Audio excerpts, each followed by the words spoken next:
আসসালামু আলাইকুম সুপ্রিয় দর্শক, আমন্ত্রণ জানাচ্ছি আপডেট বাংলা নিউজের সাথে আছে আমি এইচ এম আনোয়ার। আপনাদের প্রেরণার ভালোবাসায় আমরা এগিয়ে চলছি। মূসা ও হারুন ভ্রাতৃদ্বয়ের ফেরাউন দরবার কিভাবে গমন করলো সেই সম্পর্কে আপনাদের অবহিত করব। তার আগে বলে রাখি বন্ধুরা, আপনি যদি আমার চ্যানেলে নতুন হয়ে থাকেন তাহলে প্লিজ সাবস্ক্রাইব করে পাশেই থাকবেন, আর যদি অলরেডি সাবস্ক্রাইব করেই থাকেন থ্যাংক ইউ সো মাচ। সর্বপ্রকার প্রস্তুতি শেষ করে হজরত মূসা আলাইসাল্লাম ও হারুন আলাইসাল্লাম একদিন একেবারে ভোরবেলায় ফেরাউনের প্রাসাদের উদ্দেশ্যে বের হন। অভিশপ্ত জালেম ফেরাউনের প্রাসাদ পর্যন্ত পৌঁছতে তাদেরকে অনেক বাধার প্রাচীর ডিঙ্গাতে হয়। সে তার প্রাসাদের প্রবেশপথে উভয় দিকে খেজুর গাছ লাগিয়ে সেগুলোর নিচে বড় বড় সিংহ বেঁধে রেখেছিলেন, যাতে কোনো শত্রুই তার প্রাসাদ উপনীত হতে না পারে। কথিত আছে ফেরাউনের বেঁধে রাখা সিংহগুলো হজরত মূসা আলাইসাল্লাম হারুন আলাইসাল্লামকে দেখে সালাম জানাতে থাকে। এরপর প্রাসাদের দরজায় উপনীত হওয়ার পর প্রহরীর বাধা ডিঙ্গিয়ে ফেরাউনের নিকট যাওয়া সম্ভব। উপরন্ত ফেরাউনের অনুমতির ব্যাপারেও রয়েছে।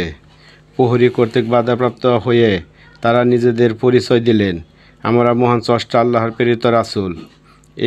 একক আল্লাহ শরীক আল্লাহর প্রতি ঈমান স্থাপনের উদ্দেশ্যে ফেরাউনকে আহ্বান জানানোর জন্য প্রবেশের অনুমতি নিয়ে আসো। আল্লাহর প্রেরিত রাসূল এ কথা শুনে তারা বিস্ময় হতবাক, কারণ এই দুর্ভাগ্যের আজন্ম ফেরাউনের পূজা করে অর্চনা করে আসছে। তারা জানে ফেরাউন তাদের ইলাহ, আইনদাতা, বিধাতা, উপাস্য। ইল্লাহ হওয়ার দাবিদার অন্য কোনো সত্তা রয়েছে, এটা হতভাগ্যদের চিন্তার অতীত। তাই তারা মূসা আলাইসাল্লাম ও হারুন আলাইসাল্লামকে প্রবেশ করতে দেওয়া অত দূরের কথা, ফেরাউনের কাছে অনুমতির জন্য গমনের সাহস পাচ্ছিল না। তাই দেহরক্ষী কর্তৃক বাধাপ্রাপ্ত হয়ে তারা তথায় অবস্থান করে ফেরাউন নিকট পর্যন্ত পৌঁছার ব্যবস্থা করে দেওয়ার জন্য আল্লাহর দরবার আবেদন জানাচ্ছিলেন। কথিত আছে হজরত মূসা ও হজরত হারুন আলাইসাল্লাম দীর্ঘ 2 বছর পর্যন্ত ফেরাউন প্রাসাদের সম্মুখে বসেছিলেন।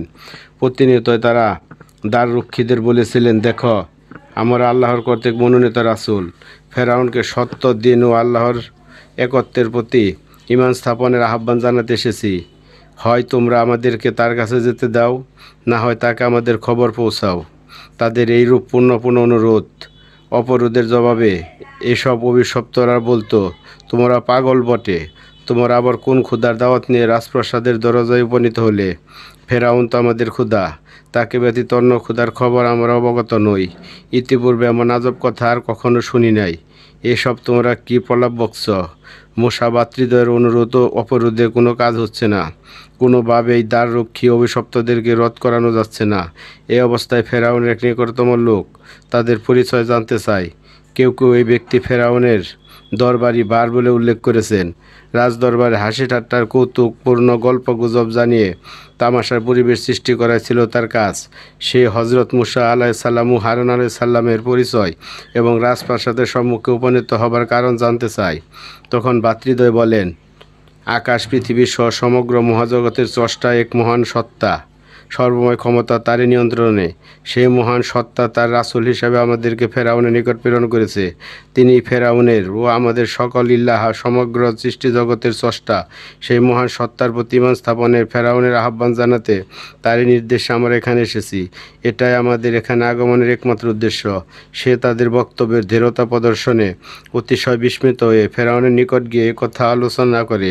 সে বলল, তারা এমন এক বিষয় নিয়ে সেখানে এসেছে যা রীতিমতো বিস্ময়কর, যা আপনার সম্মুখে উল্লেখ করতেও আমার সাহসে কুলাচ্ছে না। সে কথা আপনার সঙ্গে আলোচনার উদ্দেশ্যে তার দীর্ঘদিন ধরে প্রাসাদের দরজা অপেক্ষা করছে। ফেরাউন সে লোককে জিজ্ঞেস করলো, কী উদ্দেশ্যে তারা এখানে এসেছে? সে জানালো, আগত ভ্রাতৃদ্বয় বলেছে, আপনি ব্যতীত আসমান, জমিন এবং সমগ্র সৃষ্টি জগতের স্রষ্টা অন্য কোনো সত্তা নাকি রয়েছে। আপনাকে সে সত্তার প্রতি ঈমান স্থাপনের আহ্বান জানাতে তারা এখানে এসেছে। এ শুনে ফেরাউনের ক্রোধে অগ্নিশর্মা হয়ে ভ্রাতৃদ্বয়কে তার সম্মুখে ডেকে পাঠায়। তারা ফেরাউনের ডাকে সাড়া দিয়ে তার সম্মুখে গমন করে। এ সময় হজরত মূসা আলাইসাল্লাম তার হাতে লাঠি, পায়ে চপ্পল এবং গায়ে ভিনদেশি পোশাক, তদুপরি মাঝখানে দীর্ঘ 10 বছর মহাকালের গর্ভে বিলীন হয়ে গেছে তার সাথে জালিম ফেরাউনের সাথে দেখা নেয়, কিন্তু জীবিত রয়েছেন এ সংবাদও হয়তো সে অবগত ছিল না। তাই প্রথম দেখায় ফেরাউন তাকে চিনতে পারে নাই। সে তাদের পরিচয় এবং রাজপ্রাসাদ আগমনের উদ্দেশ্য সম্পর্কে জিজ্ঞেস করে। তার জিজ্ঞাসাবাদের জবাবে হযরত মূসা আলাইহিস সালাম বলতে শুরু করলেন, হে ফেরাউন, সমগ্র জগতের স্রষ্টা পালনকর্তা মহান আল্লাহ আমাদেরকে তার রাসূল মনোনীত করে তোমার প্রতি প্রেরণ করেছে এবং অতীব গুরুত্বপূর্ণ দুটি বিষয় তোমাকে অবগত করতে নির্দেশ দিয়েছে। বিষয় দুটি হচ্ছে, সমগ্র জগতের স্রষ্টা পালনকর্তা মহান আল্লাহর প্রতি ঈমান স্থাপন করো, সর্বপ্রকার অত্যাচার অবিচার হতে বিরত হও এবং বনী ইসরায়েলকে তোমার অত্যাচার নির্যাতন হতে মুক্তি দাও। আমরা যা বলছি তা ধ্রুব সত্য, তাতে এই দিক সেদিক কিছু নেই। অতএব তুমি আমাদের কথা মেনে নিয়ে একলা শরীক সর্বময় ক্ষমতার অধিকারী সমগ্র জগতের স্রষ্টা মহান আল্লাহর প্রতি ঈমান স্থাপন করো আর বনী ইসরায়েলের প্রতি জুলুম অত্যাচার হতে বিরত হও। আমাদের সত্যতার প্রমাণস্বরূপ আল্লাহ তাআলা আমাদেরকে বিবিধ অলৌকিক প্রাকৃতিক নির্দেশন দান করেছে। তাই আমাদের আহ্বানে সাড়া প্রদানে তোমাদের মঙ্গল। বনী ইসরায়েলকে আমাদের দায়িত্ব অর্পণ করো, যাতে আমি তাদেরকে এমন স্থানে নিয়ে যেতে পারি যেখানে তারা নির্বিঘ্নে এক আল্লাহর ইবাদত করতে পারে, কেননা এক অদ্বিতীয় আল্লাহ ছাড়া অন্য কার ইবাদতের জ্ঞানগত কোনো ভিত্তি নেই। রাসূল হিসাবে তার প্রথম এবং প্রধান দায়িত্ব ছিল ফেরাউনকে আল্লাহর ঈমান স্থাপনের আহ্বান জানানো। তা তিনি যথারীতি কার্যকর করেছেন। ততঃপর স্বীয় বংশ পরিচয় দিয়ে বললেন, আমি মূসা ইবনে ইমরান। ফেরাউন তার পরিচয় পেয়ে বলতে শুরু করল, মূসা, তুমি আজকে আমার সম্মুখে রসুল হওয়ার এবং বনী ইসরায়েলের মুক্তি দাবি করছ। এক দীর্ঘ সময় পর্যন্ত তোমাকে আমার রাজপ্রাসাদে রেখে রাজকীয় পরিবেশে রাজপুত্র হিসাবে আমি প্রতিপালন করেছিলাম। তা কি তুমি বেমালুন বিস্মিত হয়ে বসেছ? ফেরাউন তার উক্তিতে সে কাণ্ডও করেছিলে বলে অনিচ্ছা সত্ত্বেও হযরত মূসা আলাইহিস সালাম কর্তৃক কিবতী নিহত হবার প্রতি ইঙ্গিত করেছিলেন। তিনি ফেরাউনের সব কথা স্বীকার করে নেন এবং কিবতী হত্যার অভিযোগের বিপক্ষে আত্মপক্ষ সমর্থন করে বলেন, আমার ঘুষিতে কিবতী সদনে পৌঁছেছে, কিন্তু তাকে হত্যার কোনো ইচ্ছা আমার আদৌ ছিল না। বরং ঘুষি মেরে বনী ইসরায়েলের প্রতি জুলুম হতে তাকে বিরত রাখা আমার উদ্দেশ্য ছিল। আমার অনিচ্ছা সত্ত্বেও যে সে নিহত হয়েছে এর বড় প্রমাণ হচ্ছে, যদি তাকে হত্যা করায় আমার ইচ্ছা হতো তবে কোনো অবস্থাতে শূন্য হাতে আঘাত করতাম না, বরং যে কোনো হত্যাকাণ্ড সংগঠনের অস্ত্রসহ ব্যবহার করার জ্ঞান ও যুক্তির বুদ্ধিমানের লক্ষণ। ঘটনার তদন্ত ব্যতিরেকে তুমি আমার বিরুদ্ধে গ্রেপ্তারি পরোয়ানা জারি করেছ। তাই তোমার জলামবস্থার হতে নিজেকে রক্ষার জন্য আমি মিশর ত্যাগ করেছি।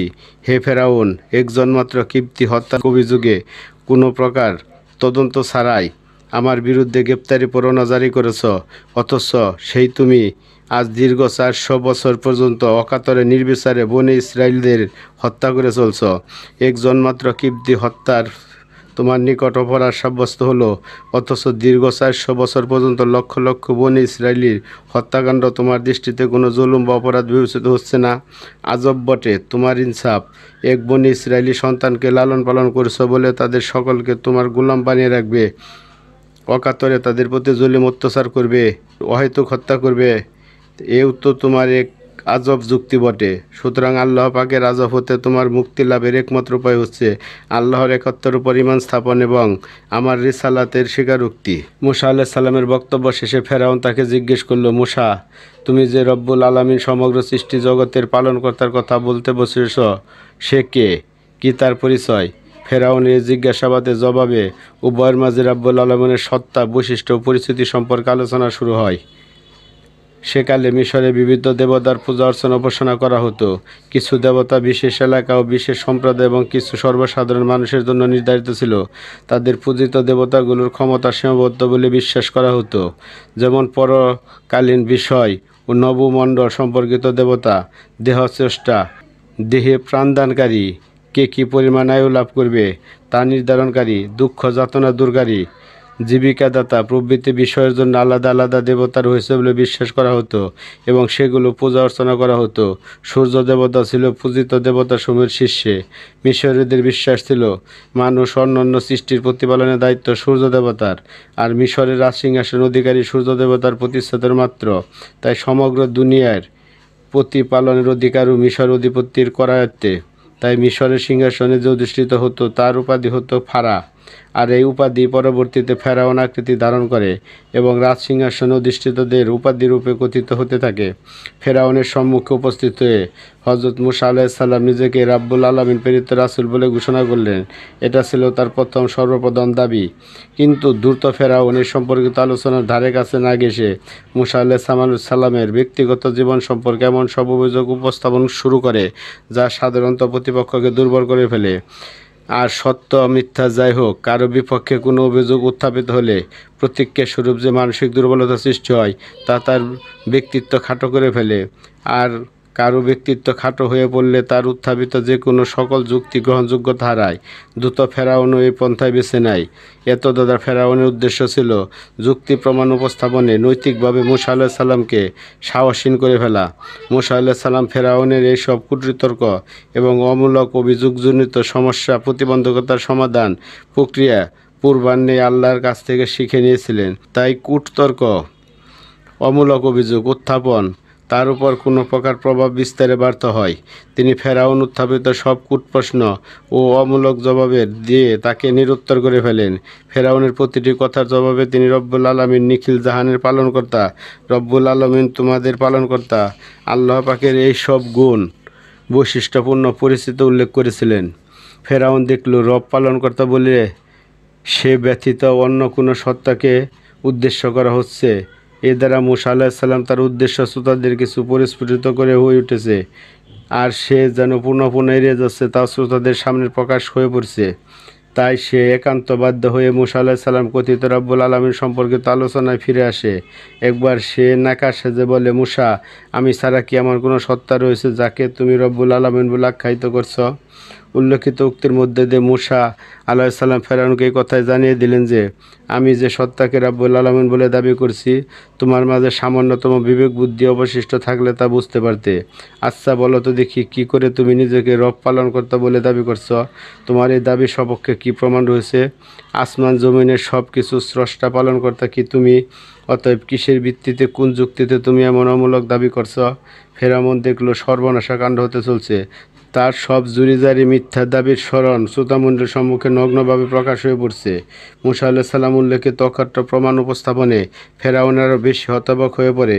মুসা আলাইহিস সালামকে নৈতিকভাবে দুর্বল করার জন্য সে কূটপন্থা অবলম্বন করেছিল, তা অবশেষে বুমেরাং হচ্ছে।